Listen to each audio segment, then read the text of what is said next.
ابھی جدائی کے لمحے اور باقی تھے۔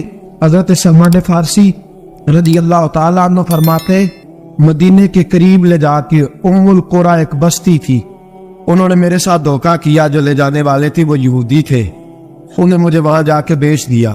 میں شہزادہ ناز و نام میں پلا، وہ مجھے مارتے، مجھ سے کام لیتے، کہتے میں وہاں کئی سال رہا اور کہتا یا اللہ میں مار کھانے کو تیار ہوں پر مدینہ تو آ جائے گا، حضور کا شہر تو نصیب ہو جائے گا۔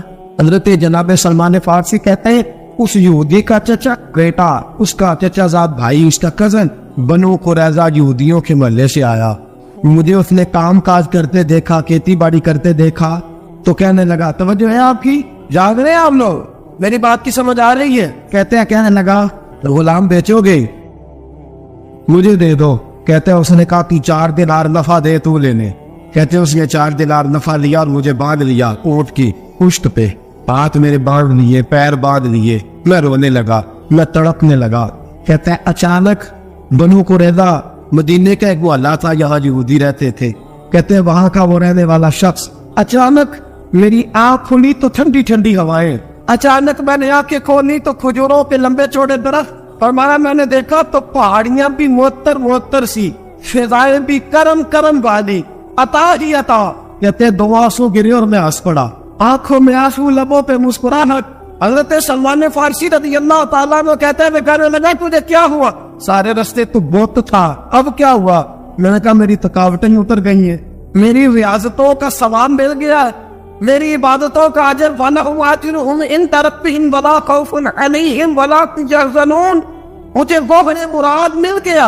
کہتے ہیں اس نے مجھے وہاں رکھا، کام کاج کرانے لگا، وقت گزرتا گیا، ایک دن کھجوروں اوپر چڑھ کے میں کھجوریں توڑ رہا تھا، مست تھا، تھوڑی تھوڑی عربی میں نے سیکھ لی، ہلکی پھلکی باتیں سمجھنے لگا، جواب دینے لگا، فارسی نسل تھا۔ کہتے ہیں میں کھجوریں توڑ رہا تھا، میرے مالک کا بھائی دوڑا دوڑا آیا، توجہ ہے آپ کی، آیا آگے کہنے لگا بھائی پتہ تجھے کیا ہوا؟ پتہ؟ کہتا میں نے کوئی توجہ نہیں دی، یہ روز ایسی باتیں، پتہ تازہ خبر کیا ہے؟ کیا ہوا؟ کہنے لگے وہ جس نے دعویٰ کیا تھا نا نبوت کا وہ مدینے آ گیا، وہ جنہوں نے دعویٰ کیا تھا نا نبوت کا وہ مدینے آ گئے ہیں۔ حضرت سلمان فارسی کہتے ہیں جو کھجوریں میں توڑ رہا تھا وہ میرے ہاتھ سے گر گئی، یوں لگا کہ جیسے کسی نے آ کے نہ کسی نے آ کے کہا ہو کہ چل تجھے حضور نے بلایا ہے۔ فرماتے میرے ہاتھ کانپنے لگے، وہ کہنے لگا کدھر ہے میں؟ کہنے لگا وہ وادی قبا ہے نا، آج بھی جا کے کوئی دیکھے قبا کا ماحول، آج بھی جا کے کوئی دیکھے قبا کا ماحول، طلع البدر علینا کی صدا آتی ہے، طلع البدر علینا کی صدا، کہ ہم ہیں بچیاں نجار کے، وہ ننھی بچیاں جو بیٹھ کر وہاں دف بجاتی تھی، رسول پاک کی جانب اشارے کر کے گاتی تھی کہ ہم ہیں بچیاں نجار کے عالی گھرانے کی، خوشی ہے آمنہ کے لال کے تشریف لانے، ہم ہیں بچیاں نجار کے عالی گھرانے کی، خوشی ہے آمنہ کے لال کے تشریف لانے کی۔ حضرت سلمان فارسی کہتے کباب، کہتے میں جھٹ سے چھلانگ لگا کے اترا، پہلے میں آیا کرتا تھا پکڑ پکڑ کے، چھلانگ لگائی زمین پہ، اور میں نے اپنے مالک سے کہا یہ کیا کہہ رہا ہے؟ کہتے اس نے تھپڑ مارا، چل اپنا کام کر۔ کہتے پہلے وہ مارتا تھا تو دکھ ہوتا تھا، آج پتہ ہی نہیں چلا، آج پتہ ہی نہیں چلا۔ ہمارے جہاز میں ایک بابا جی بیٹھے تھے، جہاز کے بزرگ بیٹھے تھے، ان سے کسی نے کہا تھک تو نہیں گئے؟ کہنے لگے میری 11ویں حاضری ہے، تھک بڑا گیا ہوں، پر جب گنبد پہ نظر پڑتی ہے تھکاوٹیں اتر جاتی ہے، کوئی تھکاوٹ نہیں رہتی۔ حضرت سلمان فارسی کہتے اس نے مارا کوئی پتہ نہیں چلا۔ میں انتظار کرنے لگا کہ ذرا دیر جلدی نہیں ڈال جاتا، شام جلدی ہو۔ کہتے شام ہوئی، چھٹی ملی، کھجوریں پلو میں باندھ لی اور قبا کی جانب خرامہ خرامہ جھکی ہوئی نظریں، کانپتے ہوئے میرے لب، اور میں جب پہنچا کہتے کھجور کے درخت کے نیچے حضور بیٹھے ہیں، بائیں جانب چراغ جل رہا ہے اور دائیں جانب سیدنا صدیق اکبر بیٹھے ہیں۔ فرماتے میں پہنچا، پہلی نظر حضور کے چہرے پہ، جھکی ہوئی نظریں، نور سے زیادہ روشنی یہاں سے چھین رہی ہے۔ فرماتے لگتا ہے چاند بھی شرما کے پیچھے ہٹ رہا ہے، سادہ سا لباس، خوشبو نے آگے بڑھ کے استقبال کیا۔ فرماتے یوں نظر پڑی تو یوں لگا جیسے یہ تو مجھے صدیوں سے جانتے ہیں، صدیوں سے کون فاجا کون ہے کل دی گل لے اسا پہلو پریت رلائی. فرمایا لگا یہ پہلے سے جانتے. اور باتیں حضور نے مسکرا کے فرمایا آئیے آئیے. اتنے جملے فرماتے میں بیٹھ گیا, کھجوریں نکال کے دی اور میں نے کہا حضور صدقے کی ہے. فرماتے ہیں چونکہ نشانیاں بتائی تھی نا, 2 نشانیاں یہ تھی کہ صدقہ نہیں کھائیں گے, دوسری نشانی تحفہ لے لیں گے, تیسری نشانی کے کمر کے پیچھے مہر نبوت ہوگی. حضرت سلمان فارسی رضی اللہ تعالیٰ عنہ فرماتے نبی کریم صلی اللہ علیہ وسلم کے سامنے آیا, کھجوریں پیش کی, کا حضور صدقے کی ہیں. حضور نے میری طرف دیکھا تو مسکرائے اور بڑا کھول کے مسکرائے. فرمایا ابو بکر لوگوں میں بانٹ دو. فرماتے چہرہ میری طرف ہے, باتیں ابو بکر سے ہو رہی ہیں. سمجھایا تو مجھے جا رہا ہے نا. کہا ابو بکر لوگوں میں تمہیں پتا بھی ہے میں صدقہ نہیں لیتا. کہتے ہیں ایک نشانی پوری ہو گئی, دودھ کا پیالہ آیا, ایک گھونٹ مصطفیٰ نے لگایا, باقی سارا ہی مجھے عطا فرما دیا. باتیں موجیں لگ گئی, میری موجیں لگ گئی. ساری رات تو نیند نہیں آئی لذت میں, اور اگلا سارا دن نیند نہیں آئی شام کے انتظار میں. کہتے ہیں پھر شام ہوئی, پھر پلوں میں کھجوریں باندھی, پھر خرامہ خرامہ چل پڑا. فرماتے سارے مل کے جا چکے ہیں, پتہ نہیں حضور کس کا انتظار کر رہے ہیں. سارے جا چکے, شام ہو گئی. میں پہنچا, بیٹھا سامنے, میرے مصطفیٰ نے دیکھا, فرمایا آئیے. میں نے کھجوریں کھولی, نکالی, میں نے کہا حضور تحفہ ہے. فرماتے حضور کھول کے مسکرائے. گویا حضور میری سوال کا جواب دے رہے ہوں کہ مجھے پتا ہے تو کیا کر رہا. کھول کے مسکرائے, کھجور نکالی, کھائی, دوسری بھی کھائی, تیسری بھی کھائی. فرماتے مجھے یاد نہیں 10 کھائی کہ 11 کھائی. میرا لایا تحفہ حضور نے استعمال فرمایا. فرماتے میرا جی نہ کرے آنے کو, دل نہ کرے, لیکن مجبوری تھی, غلام تھا, لوٹ آیا واپس. اگلے دن حضور آ گئے جہاں آج مسجد نبوی ہے, جنت البقیع جہاں قبرستان ہے, وہاں حضور بیٹھتے. فرماتے میں شام کو چلا تو دل میں خیال آیا مہر نبوت کیسے دیکھوں گا. 2 نشانیاں تو پوری ہو گئی, تیسری کیا ہے؟ سارے بولے. فرماتے ہیں وہ ہے 2 کندھوں کے درمیان. کیسے جرأت کروں گا کہ حضور دکھائیں, کیسے کہوں گا کہ سوریا مہر دیکھنی ہے.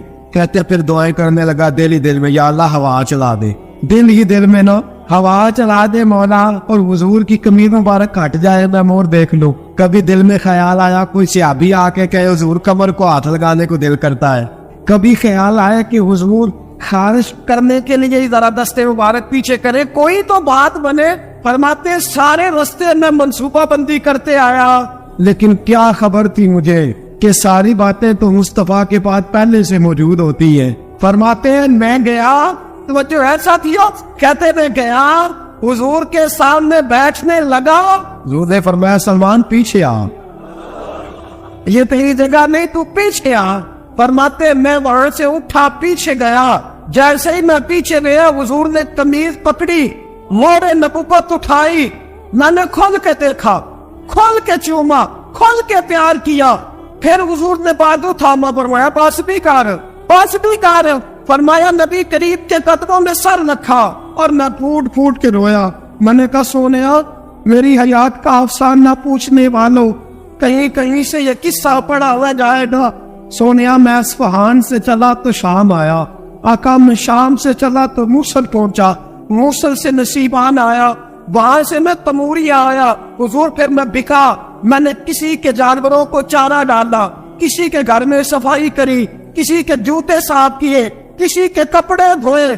بیک کے آیا ہوں, بیک کے پہنچا ہوں, مجھے جم کے قدم چومنے دے. حضور مجھے آج جی بھر کے زیارتیں کرنے دے. فرماتے حضور نے اٹھایا, اور جب میرے رسول نے میرا ماتھا چوما, حضور نے جب میری پیشانی پہ بوسہ دیا, تو فرماتے ہیں پھر میں نے پڑھا کلمہ لا الہ الا اللہ محمد رسول اللہ صلی اللہ. فرماتا پھر میں جانوں, اور حضور لوگوں کی چیخیں نکل گئیں, لوگ رو پڑے. ایک بزرگ اٹھے, کہنے لگے عمر جب سے سلمان آیا ہے یتیم بچیوں نے کہنا شروع کر دیا ہے کوئی ہمیں یتیم نہ کہے. جب سے سلمان آیا ہے بھوکوں نے کہنا شروع کر دیا ہے کوئی ہمیں بھوکا نہ کہے. جب سے سلمان آیا ہے بے آسرا لوگوں نے کہنا شروع کر دیا ہے اب ہمارے پاس بہت بڑا آسرا ہے. جب سے سلمان آیا ہے بے گھروں کو گھر مل گئے ہیں. کہا وہ لاچار بیمار جن کے قریب کوئی نہیں جاتا تھا سلمان انہیں پاس بٹھا لیتا ہے. خدارا ہمارا گورنر نہ بدلیے گا. حضرت سلمان فارسی کھڑے ہو گئے, کہنے لگے میں بوڑھا ہو گیا ہوں, اب میرے اندر طاقتیں نہیں رہی. خدارا کبھی ایسا ہوا ہے کوئی حکمران جائے تو لوگ روئے؟ رو رو کے لوگوں نے کہا ادارا ہمارا گورنر نہ بدلا جائے۔ حضرت عثمان نے کہا مجھے معاف کر دو، میں ایسے آدمی کا نام پیش کرتا ہوں جو مجھ سے بھی بہتر ہے۔ کون؟ کہا میں حضرت سعد بن ابی وقاص کا نام گورنر کے لیے پیش کرتا ہوں۔ حضرت اب وہ لوگ پتہ کیا کہنے لگے؟ مدائن کے کہنے لگے جی بالکل ٹھیک ہے، ہمیں وہ گورنر منظور ہے، اور ہماری ایک شرط ہے، ہم ان کی گورنری تب قبول کریں گے جب آپ مستقل رہائش مدائن میں رکھیں گے، ہم آپ کو یہاں رہنے نہیں دیں گے، آپ کو وہیں رہنا پڑے گا۔ اتنی محبتیں، اتنا پیار۔ حضرت سلمان نے کہا نہیں، میں تو آخری وقت مصطفیٰ کے مدینے میں گزاروں گا، میں تو حضور کے شہر مقدس میں اپنا وقت گزاروں گا، میں نہیں جاؤں گا۔ وہ لوگ اتنا روئے کہ حضرت فاروق اعظم بھی رو پڑے۔ فرمایا اے سلمان آپ واپس چلے جائیں، ان لوگوں کا خلوص آپ کی محبت سے بہت زیادہ ہے، آپ جائیے۔ حضرت سلمان فارسی مدائن آ گئے، جناب سعد بن ابی وقاص رضی اللہ تعالیٰ عنہ گورنر بن گئے۔ 3 لوگوں کے ساتھ ہمیشہ تھا، حضرت ابو درداء تو وصال کر گئے، 3 لوگوں سے یارانہ رہا، ایک حضرت عبداللہ بن سلام سے، ایک حضرت سعد بن ابی وقاص سے چونکہ وہ پاس تھے، اور تیسرا اکثر ٹائم نکال کے مدینے جاتے تھے۔ کس لیے آئے ہو؟ کہا ایک تو روضہ رسول کی زیارت کرنے آیا ہوں، اور دوسرا میں امام حسن سے ملنے آیا ہوں۔ ساری زندگی نبی پاک کے نواسوں کے پاس آتے، بات کوئی نہ کرتے، ذکر کوئی نہ کرتے، حضور کے شہزادوں کے پاس آتے، امام حسن سے ہاتھ ملاتے، امام حسن کا چہرہ دیکھتے رہتے، آنسو بہاتے رہتے، کتنی دیر کھڑے رہتے، امام حسن کی زیارت کرتے، واپس چلے جاتے۔ جب بوڑھے ہو گئے، زیادہ کمزوری آئی، تو حضرت سعد بن ابی وقاص کو پیغام دیا، کہا کسی طریقے مدینے پیغام بھیجیے اور امام حسن سے کہیے میں آپ کے نانا کا نوکر ہوں، طاقت نہیں رہی اب چل کے مدینے آ سکوں، عمر مجھے پابند کر گئے تھے کہ میں نے حضرت عثمان کا دور آ گیا کہ میں نے اب مدائن میں وقت گزارنا ہے، اگر ہو سکے تو آخری بار ایک بار مجھے آ کے مل تو جائے۔ امام حسن آتے ہیں تو مجھے لگتا ہے جلوہ مصطفیٰ کی زیارت ہو گئی ہے۔ حضرت سعد بن ابی وقاص نے پیغام بھیجا، امام حسن وہاں سے چلے، مدائن آئے۔ جیسے ہی امام حسن دروازے سے داخل ہوئے، بوڑھے حضرت سلمان فارسی، بوڑھے نکاحت اتنی کہ اٹھا نہیں جاتا، امام حسن آئے، حضرت سلمان فارسی نے رونا شروع کر دیا، تڑپنا شروع کر دیا، اٹھنا چاہا تو بستر پہ گر گئے۔ امام حسن قریب آئے، چارپائی پہ بیٹھے، حضرت سیدنا سلمان فارسی رضی اللہ تعالیٰ عنہ کہنے لگے حضور میں بڑا پریشان ہوں، میرے لیے دعا کرے۔ امام حسن کہنے لگے میں جوان ہوں، آپ بوڑھے ہیں، دعا آپ کو کرنی چاہیے۔ کہا نہیں، آپ سے دعا اس لیے کر رہا ہوں کہ آپ کے نانا سے جو وعدے کیے تھے میں پورے نہیں کر سکا، آپ دعا کریں کہ میں حضور کی بارگاہ میں جاؤں تو مجھے شرمندگی نہ اٹھانی پڑے۔ حضرت سلمان فارسی رضی اللہ تعالیٰ عنہ سے امام حسن کہنے لگے وعدہ کیا کیا تھا، کیا نہیں پورا کر سکے؟ عرض کی حضور نبی کریم نے فرمایا تھا اتنا مال پاس رکھنا جتنا مسافر کے پاس ہوتا ہے، یہ حضور نے مجھ سے کہا تھا، میں وعدہ پورا نہیں کر سکا، دیکھیے میرے گھر میں کتنا مال ہے، کتنا سرمایہ ہے۔ امام حسن کہتا ہے میں نے مال دیکھا تو 1 مٹکا پانی پینے کا، 2 پیالے پانی پینے کے، 1 مشکیزہ، 1 چٹائی وہ بھی ٹوٹی ہوئی۔ فرماتے ہیں میں نے کل مال کا حساب لگایا تو میں نے کہا حضور یہ تو 15 دینار سے زیادہ نہیں بنے گا، رو کیوں رہے ہیں؟ کہنے لگا امام حسن سے عجیب جملے ہیں، عجیب جملے ہیں۔ کہنے لگے طبقات ابن سعد میں، کہنے لگے اچھا اگر قیامت کے دن رسول پاک نے میری سرزنش فرمائی اور اگر نبی پاک صلی اللہ علیہ وسلم ناراض ہوئے تو اے سیدہ فاطمہ کے شہزادے آپ سفارش تو کریں گے نا میری، آپ میری سفارش تو کریں گے حضور کی بارگاہ میں؟ حضرت سعد بن ابی وقاص بھی آئے، رونا شروع ہو گئے، کہا ہاں مجھے امید ہے کہ آپ کی سرزنش نہیں ہوگی، آپ کو بغیر حساب کتاب جنت ملے گی۔ حضرت سلمان فارسی رضی اللہ تعالیٰ عنہ نے وصیت فرمائی، توجہ ہے آپ کی؟ لوگ کہتے ہیں تم نے آج یہ عشق کے ترانے ڈھونڈ لیے ہیں، پتہ نہیں کہاں سے لے آئے ہو۔ وصیت فرمائی امام حسن کو، آنے لگے حضور میں پرانا نوکر ہوں اور میں نے اپنی نوکری کرنے کی کوشش کی ہے، اب میں بچوں گا نہیں، اگر میں مر جاؤں تو میری خواہش ہے کہ سیدہ فاطمہ کا بیٹا میرا جنازہ پڑھائے، آج نہیں بعد مرن دے مکھڑا میرا ہو جاوے جے تازہ، سمجھ لینا محبوب میرے نے آن پڑے جنازہ۔ امام حسن نے جنازہ پڑھایا اور حضرت سعد بن ابی وقاص رضی اللہ تعالیٰ عنہ ان کے قریب گئے، کہنے لگے جاتے جاتے کو نصیحت ہی کر جائے۔ تو فرمایا 3 چیزوں کا خیال رکھنا. ایک روایت میں 4 ہے. 3 کا خیال رکھنا, یا تو جہاد کے راستے میں انتقال کر جانا, یا جہاد کے راستے میں انتقال کر جانا, یا حج اور عمرے کے راستے میں مر جانا. یہ نہ ہو سکے تو قرآن سیکھتے سکھاتے دنیا سے رخصت ہو جانا. فرمایا یا جہاد کے راستے میں جانا, حضرت سلمان فارسی وصیت کر رہے, یہ وصیت یاد رکھیے گا, یا جہاد کے راستے میں انتقال کرنا, یا حج اور عمرے کے راستے میں. یہ نہ ہو سکے تو قرآن سیکھتے سکھاتے جانا. امید ہے اللہ بے حساب و کتاب جنت عطا فرما دے گا. یہ وصیت فرمائی. جناب سلمان فارسی رضی اللہ تعالیٰ عنہ وصال کر گئے. عجیب سناٹا ہے. مدینے سے نور کی جماعت آ رہی ہے جنازہ پڑھنے, نور کی جماعت آ رہی ہے, نور کی. حضرت عثمان غنی خود چل کے جنازے میں شریک ہوئے, اور صحابہ کہتے ہیں سفید داڑھی حضرت عثمان کی. امام حسن کے پیچھے نماز جنازہ پڑھا, اور پڑھ کے پھر ان کی میت کے قریب حضرت عثمان غنی گئے. پہلے تو صبر کا پہاڑ تھے, اور جب قریب گئے اور جا کر کے ماتھا چوما, اور پھر جب سیدنا عثمان غنی اٹھے تو مقدس داڑھی سے آنسو گرنے لگے. کہنے لگے سلمان, میں نے اپنی آنکھوں سے مصطفیٰ کو تیرا ماتھا چومتے دیکھا ہے. سلمان, میں نے اپنی آنکھوں سے حضور کو تجھ سے پیار کرتے دیکھا ہے. فرمایا لوگوں, آج سلمان رخصت نہیں ہوا, ہم سے علم رخصت ہوا ہے, حکمت رخصت ہوئی ہے, حضور کا محبوب رخصت ہوا ہے. حضرت سلمان فارسی رضی اللہ تعالیٰ عنہ کا وصال کے بعد ایک دن وصال سے پہلے حضرت عبداللہ ابن سلام سے کہنے لگے جو ہم 2 دوستوں میں سے پہلے جائے گا واپس آ کے حال بتائے گا. حضرت عبداللہ ابن سلام کہنے لگے واپسی کی اجازت ملے گی؟ کہا ہاں, جو اللہ کے نافرمان ہوں گے ان کی روحیں قید ہوں گی, جو اللہ کے فرما بردار ہوں گے جہاں چاہیں گے جائے آئیں گے. حضرت سلمان فارسی وصال کر گئے, جناب عبداللہ ابن سلام کو ملے. فرمایا بتائیے خدا نے آپ کے ساتھ کیا سلوک کیا؟ تو حضرت سلمان فارسی کہنے لگے رب نے فرمایا فرشتوں سلمان سے حساب نہ پوچھ لینا, فرشتوں سلمان سے حساب نہ پوچھ لینا, اس لیے کہ سلمان فارسی رضی اللہ تعالیٰ عنہ کا عالم یہ ہے کہ ان کے دل نے ہمیشہ میری ذات پہ بھروسہ کیا, ہمیشہ میرے اوپر بھروسہ کر کے رکھا ہے, لہذا مجھ سے کوئی حساب نہیں لیا گیا, اور بغیر حساب کتاب میری بخشش کر دی گئی. حضرت حرم بن حیان رحمت اللہ تعالیٰ علیہ فرماتے میں حضرت اویس کرنی کو ڈھونڈنے چل پڑا. ڈھونڈنے بھی اسے نکلا جسے کسی نے نہیں ڈھونڈا, اور جو کبھی کسی کو نہیں ملے. حضرت اویس کرنی, یہ فکرہ کسی درویش نے نہ حضرت اویس کرنی کے لیے کہا, یہ فکرہ پورا فیٹونی پہ آتا ہے, اسی کسی دے کچھ نہیں جلاگتے تے نہ کوئی ساڈا دردی, کوئی جرانہ نہیں, کوئی دوستانہ نہیں.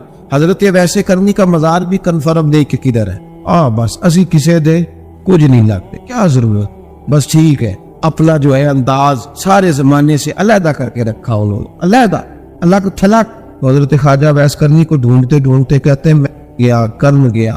حضرت بھی نہیں, یہ دادا صاحب نے اس کو لکھا ہے. فرماتے میں گیا تو مجھے لوگوں نے کہا وہ تو آج کرنے چلے گئے. کہتے جب میں مکے گیا تو میں نے لوگوں سے پوچھا اویس کرنی آئے تھے, کہنے لگے ہم تو نہیں جانتے.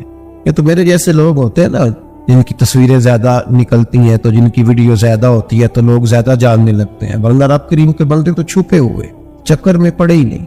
کون اویس کرنا؟ انہوں نے کہا کہ حضرت اویس کرنی, چہرے پر برس کے داغ ہیں, کمزور سا وجود ہے, داڑھی زیادہ گھنی نہیں. جب حالات بتائے تو کہنے لگی اس طرح کا ایک شخص آیا تھا, اس نے طواف کیا تھا, پہلے بھی دنیا کرتی ہے پر جب اس نے کیا ہے نا تو اس کے طواف نے وہ خود بھی رویا ہے اور بھی بڑے روئے ہیں.